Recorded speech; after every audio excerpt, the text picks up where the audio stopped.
WADR, promoting dialogue.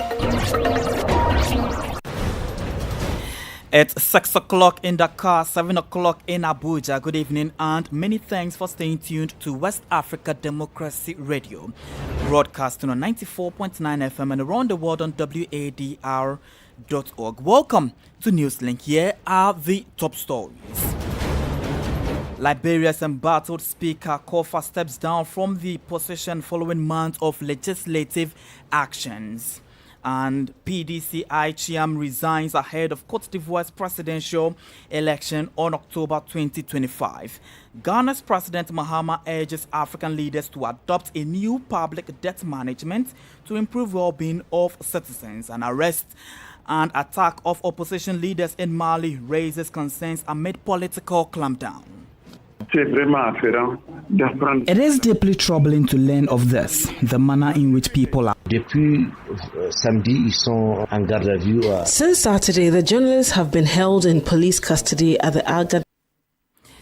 Details of these stories and more coming up shortly. Christopher Aticho with Newslink. Many thanks for joining our broadcast and a warm welcome to our listeners in the Gambia, Ghana, and Liberia. We begin the bulletin in Liberia, where embattled Speaker Fonati Kofa has finally resigned from his position as the Speaker of the House of Representatives. This decision follows months of intense political and legal disputes culminating in series of events that have impacted the country's legislative landscape. Kofa's resignation comes just weeks after the Supreme Court of Liberia reaffirmed his legitimacy in the role, declaring him the rightful speaker. However,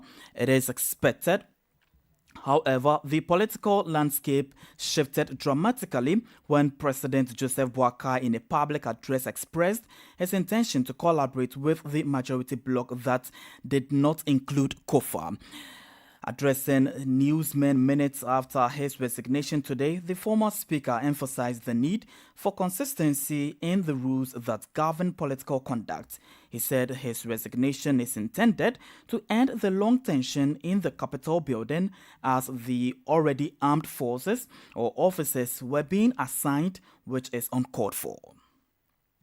It's important to put everything in perspective, right? We got to play the game by one set of rules. The rules keep changing. I think we held on because when the Supreme Court made a decision on December 6th, all the book people came and said it was confusing, the term ultra-virus, right? And so we waited for the Supreme Court to clarify that because we submitted what we call a bill of information. And we believed at the time that once the Supreme Court clarifies it, everybody will go according to the rule of law. The Supreme Court made a clarification. I think even the smallest child could understand what the Supreme Court said, except for not taking over as speaker. Any other thing that happened was illegal. And the rules of the games shifted when the president said he would go by his original posture, which was to deal with a majority bloc.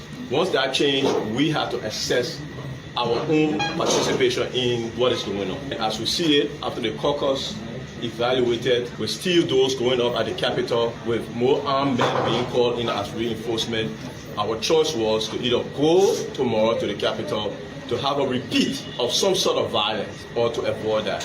I think one of the things we try to do is to avoid it. The second thing is, you see Fonati Kofa, but you don't see the people standing behind Fonati Kofa. How long can I ask my 60 employees who have not been paid for 6 months to stay on?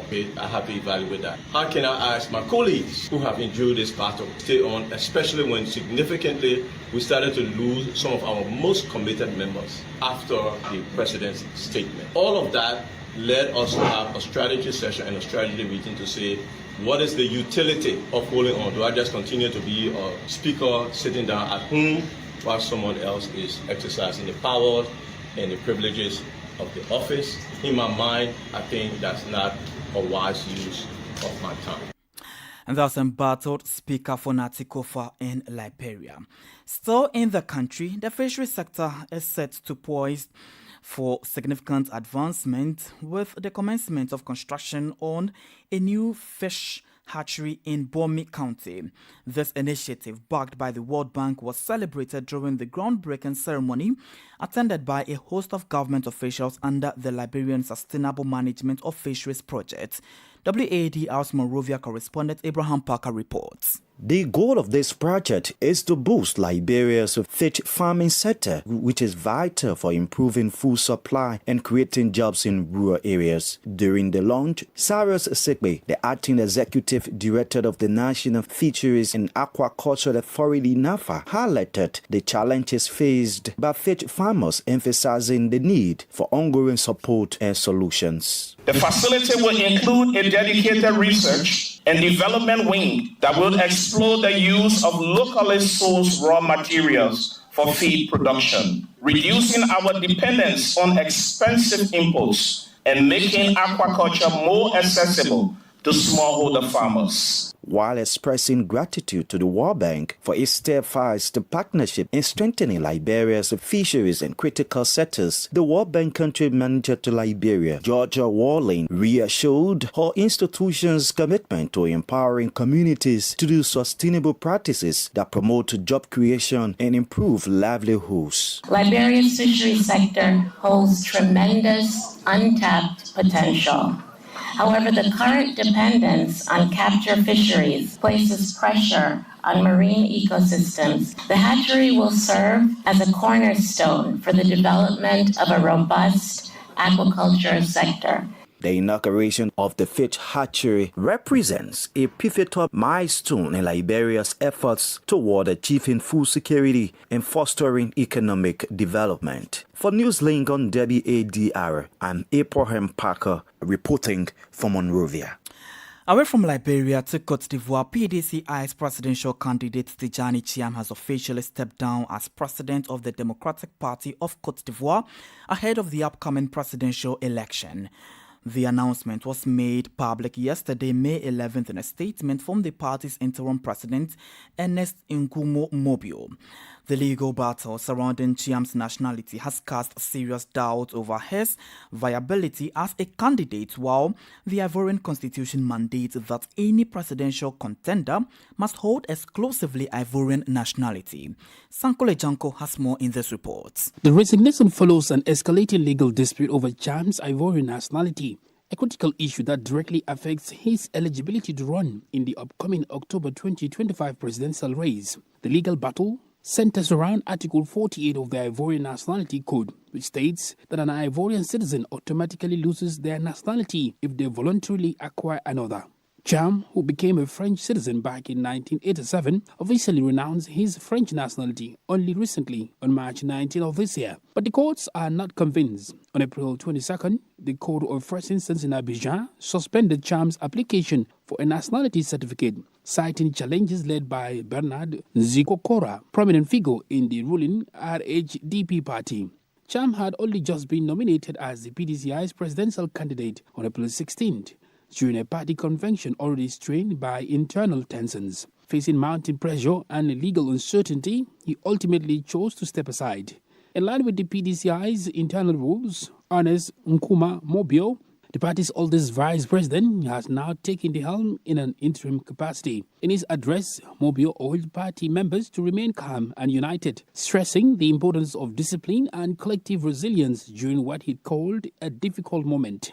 This dramatic turn of events throws one of Ivory Coast's main opposition parties into uncertainty, with potential implication for the broader political landscape as the countdown to the October election continues. Sankole Janko filed the report, and latest developments indicate that the party will attend a congress on May 14 to elect a new presidential candidate.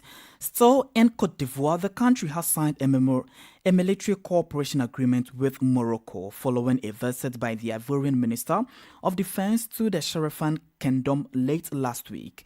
Teni Berahima Ouattara and his Moroccan counterpart Abdel Tif Laudi signed what is the first agreement of its kind between the two countries.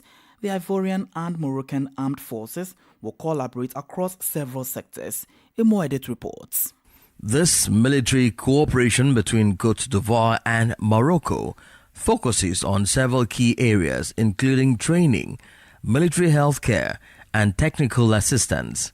Through this agreement, both armies formalize an already strong and active military partnership. Abidjan and Rabat have been cooperating military training for over a decade. This new phase is the result of months of dialogue between the two nations. Officials from the Ivorian Embassy in Rabat and Morocco's Ministry of Defense have held multiple meetings to strengthen the partnership. In a statement, Rabat emphasized that the agreement will facilitate technical assistance and the exchange of expertise. Meanwhile, Abidjan has highlighted the strategic and high-priority nature of its partnership with Morocco. The Chérifian Kingdom, Côte d'Ivoire's second-largest military partner after France, trains around 100 Ivorian soldiers each year, drawn from the Army, Special Forces, Navy and Gendarmerie. Moroccan instructors are also regularly deployed to Côte d'Ivoire on training missions. Demba Ama-An's report presented to you by Imo Edits. More stories coming up on West Africa Democracy Radio. Newslink continues. Ghana's President John Dramani Mahama has advised African leaders to adopt a new public debt management agenda to develop the continent and improve the well-being of its citizens. He pointed out that this can be achieved if leaders are transparent and account for loans acquired for economic development. Speaking at the first African Union Debt Conference in Lomé, Togo, President Mahama said borrowing must be tied to high-impact projects to reflect the economic well-being of African people. He stated that the debt must be seen as channel to undertake high-end projects that will directly improve the living conditions of people. President Mahama called for a paradigm shift in the publication of debt accounts to boost investors' confidence in African economies. Multilateral support must be flexible and must be aligned with our domestic development priorities. And 3, sustainable debt is not just about debt to GDP ratio.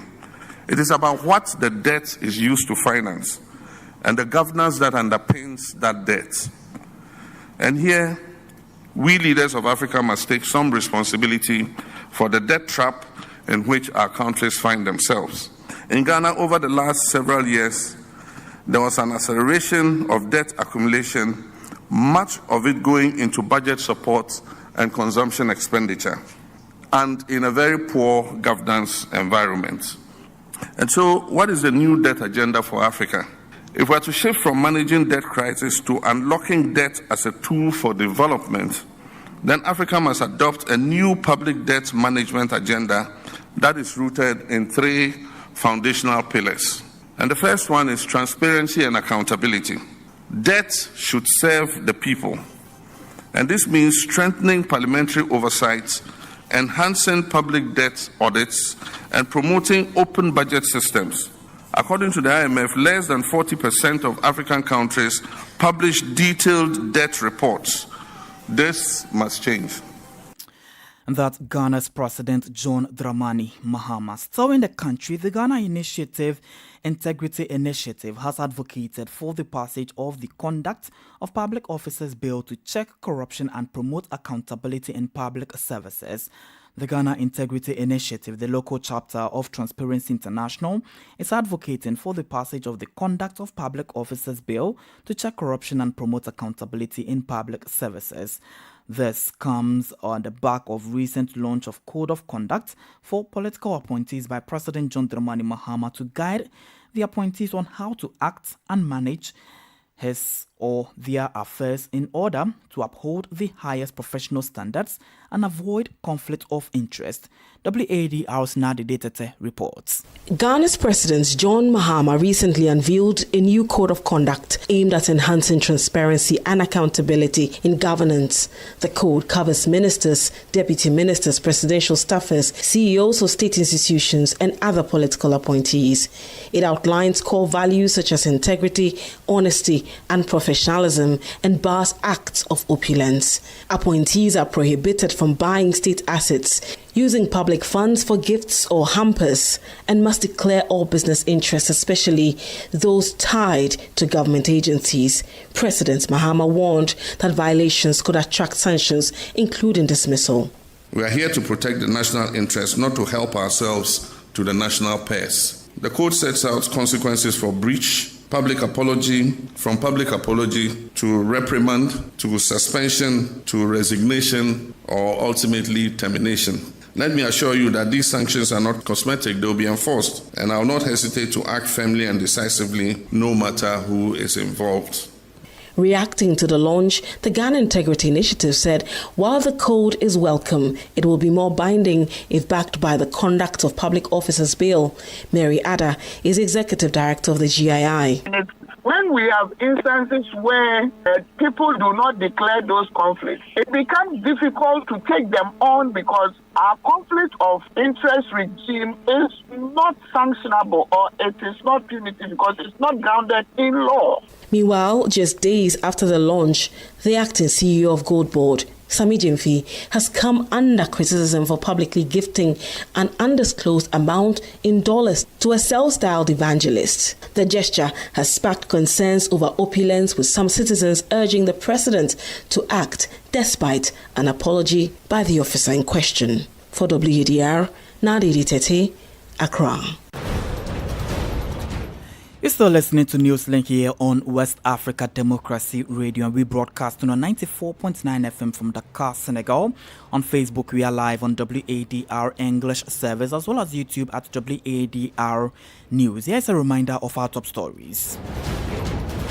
Liberia's embattled Speaker Kofa steps down from the position following months of legislative crisis. PDCI leader Chiam resigns ahead of Côte d'Ivoire's presidential election in October 2025. Ghana's President Mahama urges African leaders to adopt a new public debt management to improve well-being of citizens. Still ahead in the news, arrest and attack of opposition leaders in Mali raises concern amid political clampdown. We do have the guest interview and sports news. Please stay with us. Fresh and breaking news all the time. Hear it first as the news breaks, only on West Africa Democracy Radio. Newslink continues. Let's head to the Sahel, particularly in Mali, where the whereabouts of Al-Hassan Abba remains unknown several days after his disappearance. The Secretary General of the Convergence for the Development of Mali, CODEM Party, was arrested at his home by armed marksmen identifying themselves as gendarmes. Shortly afterwards, Sheikh Umar Doumbia, a member of the pro-democracy movement, narrowly escaped a knife attack. These incidents come amid a government-imposed suspension of all political party and association activities.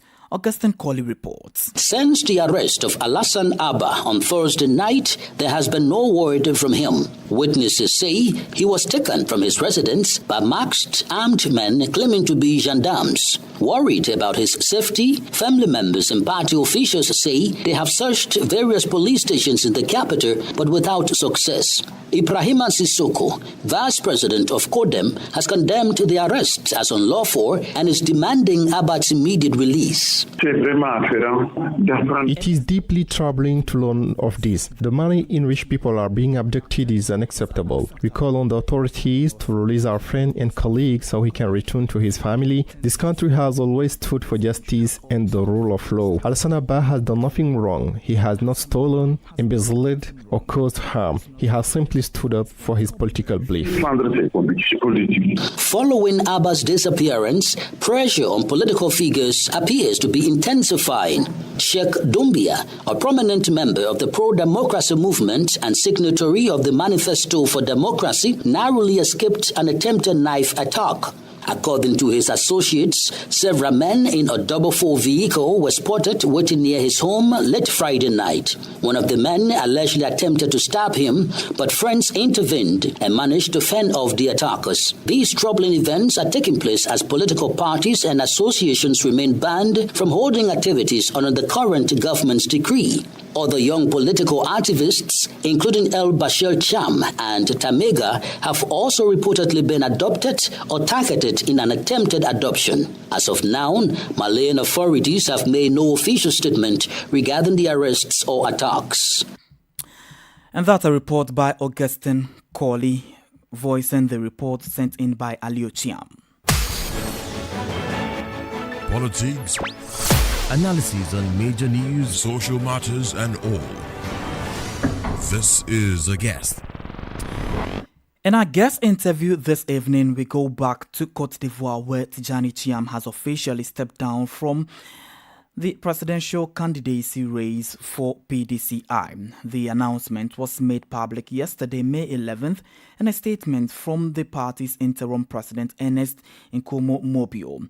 The legal battle surrounding Chiam's nationality has cast doubt about his viability as a candidate. The Ivorian constitution mandates any presidential contender hold exclusively an Ivorian nationality.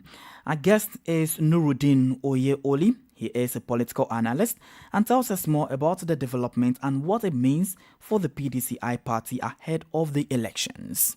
Bien, effectivement, quand on écoute la déclaration qu'il a faite.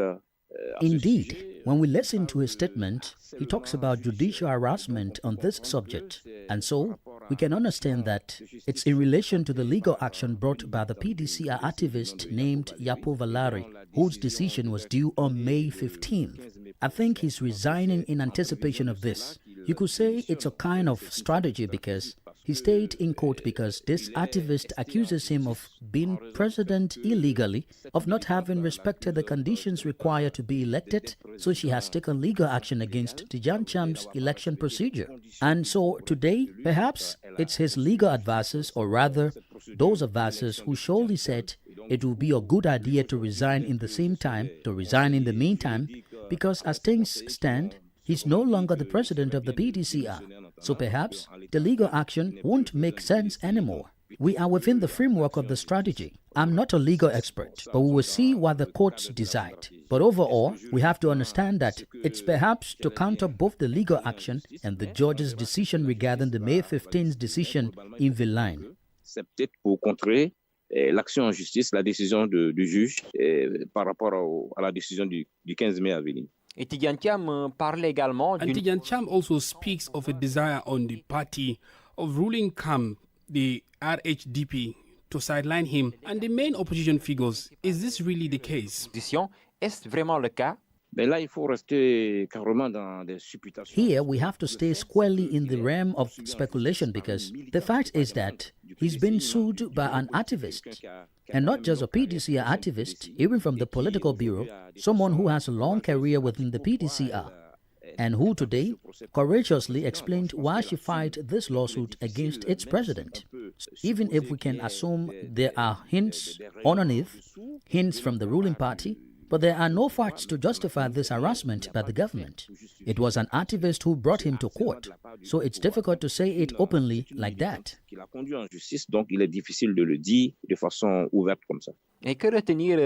And what can we learn from Tijani Chiam's record almost 2 years after being appointed head of the PDCI?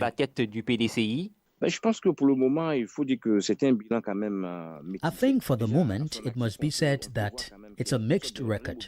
Already, to his credit, we can see a kind of remobilization of the grassroots because his candidacy saw hope, a possibility for the PDCI to return to power. So it creates, I think, psychologically, a kind of mobilization.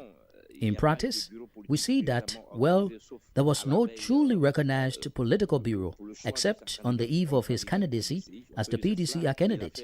We are a few months away from the elections, so I think the mobilization work, the rallies to really fire up the troops, is not really evident. Moreover, so far, perhaps it's a strategy. We haven't yet seen the outlines of Tijani Chiam's possible governance plan. I think that at the moment, in terms of communication, it's unclear. But to his credit, we can still say that PDCI activists have woken up and mobilized to conquer, to regain power. So that's a bit of a generalization about this assessment made by President Tijani Chiam. Donc voilà un peu globalement ce qu'on peut dire sur ce bilan encore à mi-parcours du président Tijani Chiam.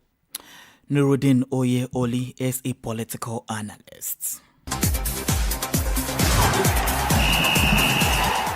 And we can join Sankole Janko for details in the world of sports. In sport, Nigeria held their nerves to secure a place in the semi-final of the CAF Under-20 Africa Cup of Nations Egypt 2025, defeating defending champions Senegal 3-1 on penalties after a goalless draw in regulation and extra time earlier today. Nigeria, unbeaten in the group stages, maintained their composure in the shootout with spot kicks expertly converted by Precious Benjamin, Emmanuel Chukwu and Israel Ayuma. Senegal, by contrast, faltered under pressure.